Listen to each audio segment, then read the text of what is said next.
break every rule in this dumb code of conduct. It is the Morning Mayhem on Trans-Africa Radio. Let's stick it to the man.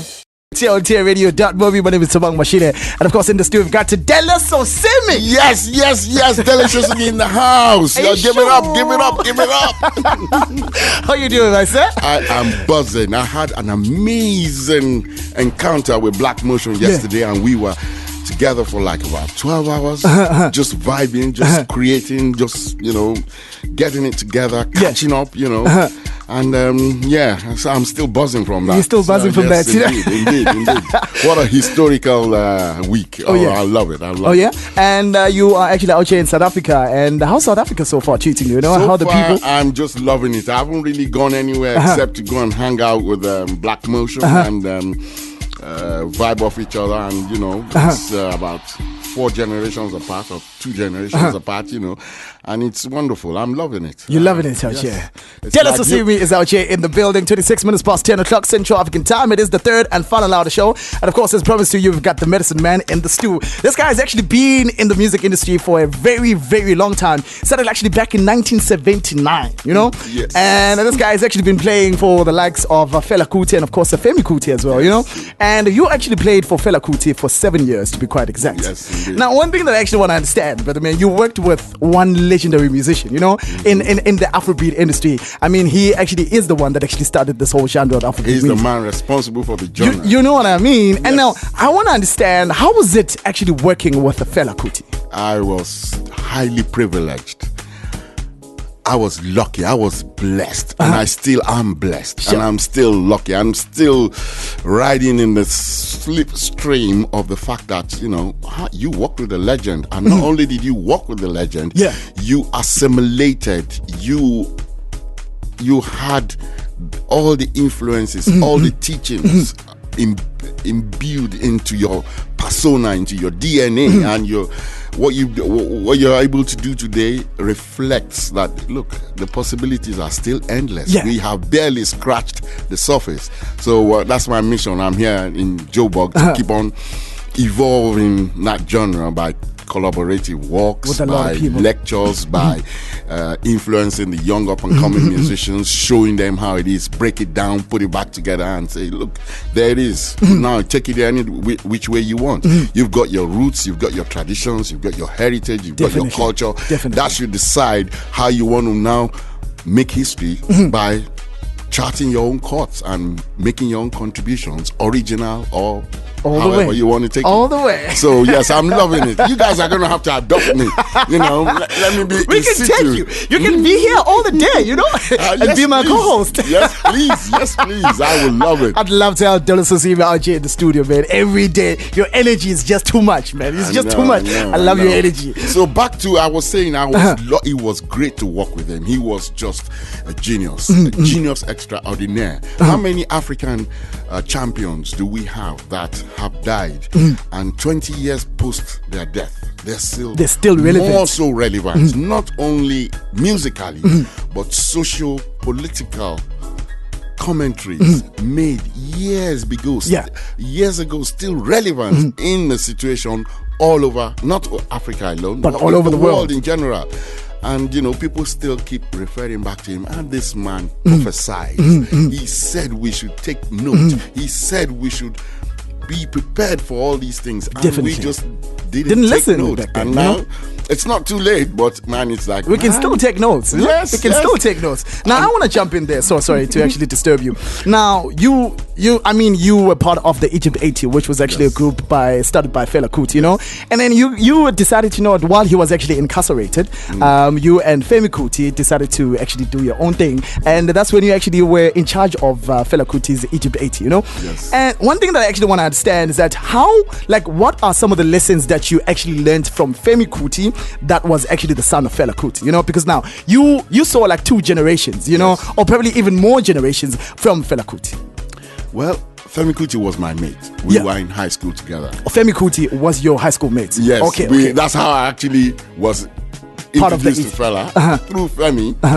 Then going to go and hang out in the shrine when Fela was playing.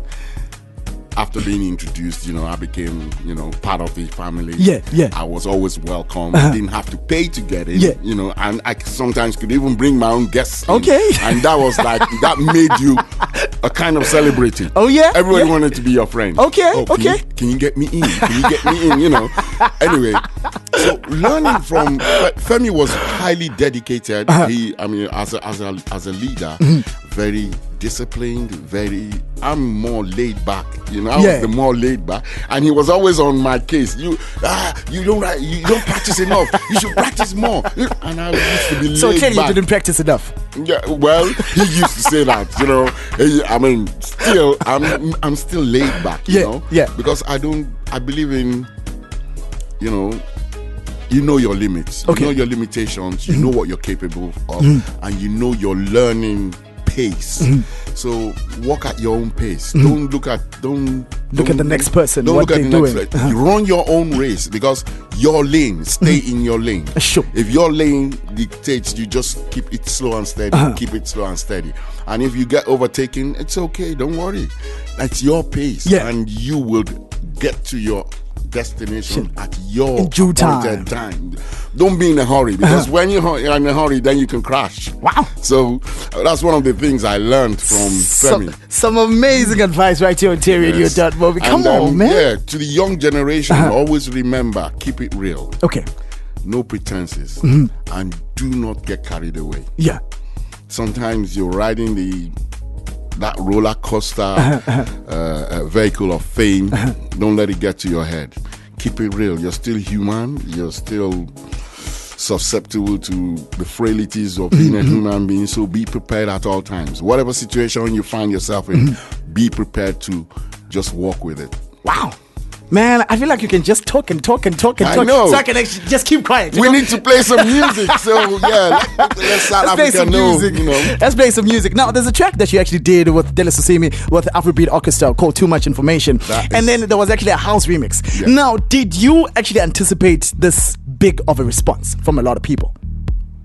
I knew that there was a market.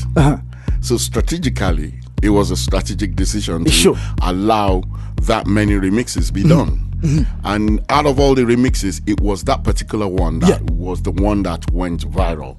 So yeah, it was a deliberate move to allow remixes, use the resources available to reach out. It's like just reaching out. Yeah. And look at me, I'm here because of that. Wow. Man, this is a beautiful song. This is a beautiful song. Probably one of the biggest songs ever. Yes. Ever. Dela Sosimi Afrobeat Orchestra coming through with Too Much Information, the Loudly remix. Time now is exactly 33 minutes past the 10 o'clock Central African time. It is the third and final hour of the show. And of course, in the studio, we've got the world-renowned Afrobeat musician who actually goes by the name of Dela Sosimi. Come through on +27 7925 44329 and ask him any questions you might have for the brother, man. He's a legend, man. He's a legend. I wish I can take your hat right now. I think you're going to leave that hat. Can we just talk about the hat? Yeah, the hat is cool. Yes, we will. This is Trans-Africa Radio. Dela Sosimi Afrobeat Orchestra on this one, and of course it's called Too Much Information. My goodness, you can't get enough of the song, yo.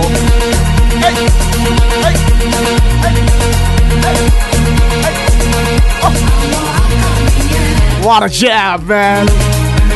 Please go to transafricaradio.net. This is actually our Facebook page. We're alive right there. And of course, check out Mr. Dela Sosimi is out here dancing, doing some moves. You don't know what you know about making some moves, yo. I have a few tricks. I'm not that equipped. Yeah. But, I got some old school style, 39 minutes past 10 o'clock Central African time. We've got Dela Sosimi in the stew.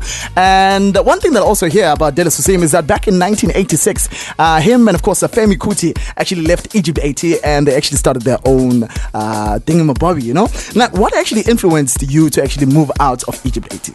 Well, in my case, it wasn't a planned move. It was a protest. Okay. When fella came out of jail, there was just a lot. People were waiting. Now he's come out of jail. Yeah. There was high anticipation. There was a tour of like about 50 world concerts around the world, etc. And, we had been holding fort between Femi and myself. We had been holding the band together, keeping the band disciplined. We put some serious disciplinary procedures in place. And that's when you actually learn how to actually arrange and, of course, orchestrate a lot of that things. is when I had my arranging and orchestration skills were coming to a height. Yeah. Because I was mainly responsible for orchestrating the old... the back catalog. Fela has a reputation. Yeah. Once he has released the product, he don't play it. He never performs it live. He never performed his live. So when Fela was in jail, the catch word was for us to go back into the back catalog to make sure we can stay alive and stay together and keep the shrine going. That was my responsibility. Bringing back the back catalog. So I went back, reorchestrated, kept the crowd going, and Femi was using that opportunity to develop his own sound. He was writing his own originals. So in between Femi's originals and then the old back catalog, Shrine was vibing. We were even getting more of a regular turnout in the thousands, which was great. So when Fela came out, all the disciplinary procedures we put in place, he just said, those laws are no longer active. Wow. They're no longer in place. I veto those laws, i.e. no smoking on stage, i.e. Don't smoke weed on the premises. Okay.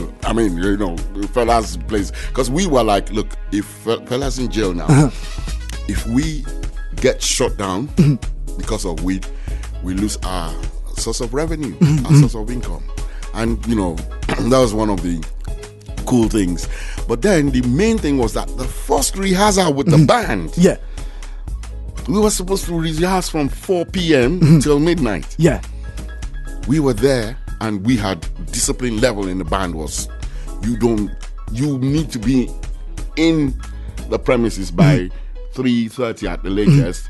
Tune your instrument and be sitting, waiting with your instrument ready to rehearse. Yeah. We were all there. Everybody was there waiting. Fela did not turn up till around 11 p.m. What? When he turned up, he was like, he was busy doing the business. Wow. I was like, me personally, I can't speak for anybody but myself. I was livid. I was like, this is total disrespect to the fact that this is the first time we're going to integrate after all that time in incarceration. No way, I'm not taking this. We're going to have a parley. So I made up my mind. So when he came, he just explained. He said, he was engaged, doing the business. Okay. He's fine. One of his girlfriends. Okay, so you had to understand. You were given no choice, actually. Well, we were given no choice, and he said, look, let's reconvene tomorrow. We'll reconvene tomorrow. I just said to myself, that ain't happening unless we need to set the record straight here. When you say 4 o'clock, you must be there, Anyway, so I went on strike. So the next day, I didn't go. And, that next day that I didn't go was my strike. I went on protest, and it became permanent. Cut the long story short. Wow. There was no room for dialogue. It was like, he just sent someone, why aren't you at rehearsals? Get your butt over to rehearsals. Then I just sent a letter back. I hereby resign then. Wow. I didn't even have a plan. There was no plan. I was so sure that, he'll be like, no, you can't resign, man. There's a talk coming up, man. Yeah. Okay, come, let's talk about it. I was just waiting for that call, and it didn't happen. And it was like, how did that make you feel, though, at that time? I felt bad. Weren't you regretting that the decision? I regretted the decision, but I said to myself, he taught us to be like that. Okay. If you can't stand for something, then don't compromise. He never compromised. I'm like, discipline, man. Come on. 11 o'clock, 4 o'clock. Man, no, you can't. If you start like this, then that means nothing is going to change. So I felt that we needed to establish that discipline thing because it's going to cascade down to the band. Because we didn't take rubbish between Femi, Kuti, and I. Yeah. directing that band, Egypt 80, we didn't stand for no BS. You cannot be on stage and, you know, be messing about. Yeah. You had to take your work seriously. You be there on time, no lateness, you know your cues, you're ready. Yeah. And then, anyway, cut wow. the long story short, Very and that's how we ended up permanently. And then coincidentally, Femi had the same exact opinion. Oh, wow. So that same day, because we were staying together, he now looked at me and said, "Oh, aren't you going to rehearsal?" I said, "Nope." I said, "Why?" I said, "I'm on strike, man." I said, "Oh, me too." And this is the guy that's actually protesting his father. Yeah. Femi's protesting Fela Kuti at that time, you know? We both, we didn't plan it. I had made up my mind and I was scared to discuss it with him because I didn't want to influence him. Yeah. I just made up my mind that tomorrow I ain't going until we have a party. And then he had made the same decision. So anyway, we now said, "Oh, you're not going? Oh, okay. So let's see what's going to happen." You know, and then neither did I get the call, or he didn't get the avenue to address, and it just remained permanent. Wow! And then you guys actually decided to actually form your own group, and then in 1995, you guys decided to, we're just gonna leave Nigeria and just go to London. Yeah? No, we went to America first. Okay. We were gonna start a band in America. We met some producers. We met some people, and then someone in Nigeria said, "No, don't go to America. Come back to Nigeria. Okay, we were here there for you." So we went back to Nigeria again and started a band, and then the people that told us to come back, they were not serious people. Oh wow! And they let themselves down, not us, because we just started to evolve, and then we built a band, a young band, dynamic musicians who we brought into the Afrobeat style, taught them, because we had to teach. Not everybody can play or understands the dynamics of Afrobeat. So we taught them, raised them up, and we toured together for 9 years. Wow. And then 9 years later, I just relocated to the UK for another set of reasons, Okay. Very interesting, I gotta say. Very interesting. Got an interesting character out here in the studio. He goes by the name of Dela Sosimi, all the way from the beautiful country of Nigeria. This guy is a world-renowned Afrobeat musician. And of course, he's actually been playing with the likes of Egypt 80, which was actually a group that formed by the legendary Fela Kuti. He's actually out here in the studio. WhatsApp us on +27 7925 44329. Now, we just got a WhatsApp text here. This one is coming through from Timbam Timani. But the man comes through and says that what the legend in the stew. Now, one thing that I actually want to ask the brother man is what has actually kept him relevant throughout the years? True. Wow, good being question. True. I stay in my lane. I stay in my lane, and if I need to shift lane, I indicate. Yeah. And I look back and look forward before I change lanes temporarily. You don't just indicate to go back. It's like now I've just changed lanes. I'm here in Joburg. I'm merging. I've entered the vehicle and I'm sitting in with Black Motion. We're moving together, and then at some point in time I come back into my lane. Know yourself. Don't allow yourself to be ruled by the commercialism. Okay. I'm a true artist. Yeah. So which means it doesn't matter. I believe and I love what I do. Wow. And whatever I'm influenced by, if I like it, I'll indicate and I change lane, merge, and then when I come back again. Just be true and don't deceive yourself. Sure. Be honest with yourself. Sure. And I think that's what's kept me going, because I don't believe in imposing myself in terms of relevancy. Just I love what I do, and that love for what I do has sustained me. Yeah. Now, in a short while, I'm going to be asking you what is Afrobeat, because for a lot of people, they kind of like don't understand what Afrobeat is. Now, we are just going to be hearing from the horse's mouth, because now you are probably one of the founders of Afrobeat, So that's exactly what I'm going to be asking you in a short while. From 49 minutes past 10 o'clock Central African time, I feel like time is flying. I feel like this time is so jealous right now. And of course, you also did the track with Ralph Gum, Ralph Gum. Name of the track is actually called, what's the name of the track? Bino Banjo.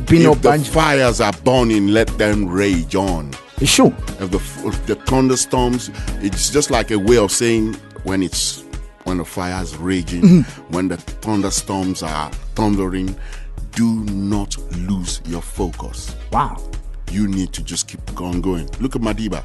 He was locked up, he was challenged, he was facing execution and everything, but he maintained his focus, and he kept his journey and his visions as the price or the carrot in front of him. So stay focused, I think.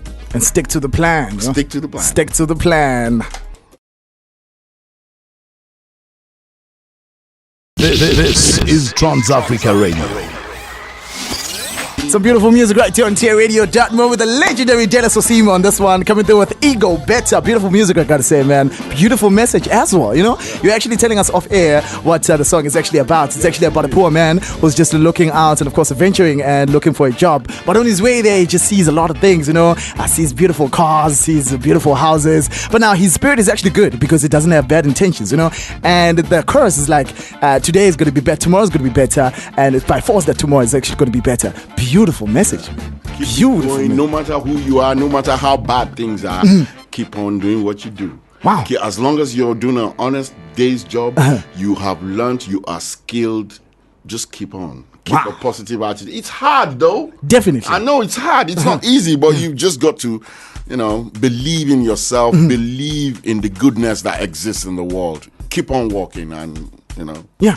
Now, earlier on, I actually asked you, what is Afrobeat? Because there's a lot of misconceptions. A lot of people come here and, of course, they want to categorize it. They want to tell us, like, yo, man, it sounds like this. But now, I just want to hear it from the horse's mouth. Because, I mean, like, you are the co-founders of what Afrobeat is. Please Afrobeat explain to us. Is unique to each supposed Afrobeat musician. Okay. I will start by saying that I am old school and I am a product of old school. Fela Kuti was a Nigerian Yoruba man who grew up in the traditions of his neighborhood surroundings and the influences that were prevalent. He was musical. He was also the choir in his church, so he was musical right from day one. When he got to England, he studied music. When he studied music, he was into high life and jazz early on. It took him a trip to America to change his preconceptions. Instead of looking up to America, he now has to look back home. I already have my stuff back home. I already have my roots. I have my culture. I have my rich heritage I can draw from. So all those skills he acquired learning, he now said, okay, I'm going to come up with my own style. And then the first of the Afrobeat compositions started. And you have songs like Black Man's Cry. You have songs like Jeon Koku, Alu John John Ki Join. All those songs. Now, if you can access those now, that will tell you what Afrobeat is. Afrobeat then was a result of all the influences he was exposed to. What you listen to on the radio, whether you like it or not, and whether you admit it or not, it plays a very, very important role on your creative process as a musician. So Fela listened to a lot of jazz. So the influences of James Brown, the influences of the big band sound of Duke Ellington, Count Basie, then his local rootsy Afro rhythms, Afro-centric patterns, call and response, song play, participatory aspects of song and dance. All those influenced his writings, and he came up with an original style of writing that some decided that, man, I want to go in that same direction. And I'm lucky, working with him for as long as I did, made me too sympathetic to that kind of style. So I have kept it along those lines, and I'm still keeping it along those lines. And so Afrobeat, I would love to say, is the invention of Fela. He evolved it. He is the main authority on Afrobeat. If you want to know what Afrobeat is, there's a box set of CDs released. I think you've got some. Yeah, let me just show you my box. Wow. Ooh. You've got a collection. A whole collection. I know have a collection. of these I hope things. you can put a photograph of this online. Yeah. Because Most definitely. Then it will make sense. Uh-huh. Because we're not bullshitting. Excuse me. Excuse your French. Excuse your French, indeed. You know, this guy's got a box. When you say, now look at this. Look at this box set. These are all fella. This is the booklet. These are all fella's releases. Look, over the years, they put it about 100 compositions. So now that's Afrobeat. You can't get it wrong. Look at that. Look at that. Yasti. All that. That's a whole lot. All that. That's a lot, man. That's a whole lot. And not only are they relevant today, so that's all fella reissues on CDs, so you can have a box collection, you know. Just go grab yourself a box. I don't know if there's any more left, you know. Where can actually people get those boxes? Knitting Factory Records. They have re-released. But you see, that's Afrobeat. Everyone speaks for itself. Every track there is individual, is crafted in the tradition of Afrobeat. So if you want to know what Afrobeat, you need to go and educate yourself by listening.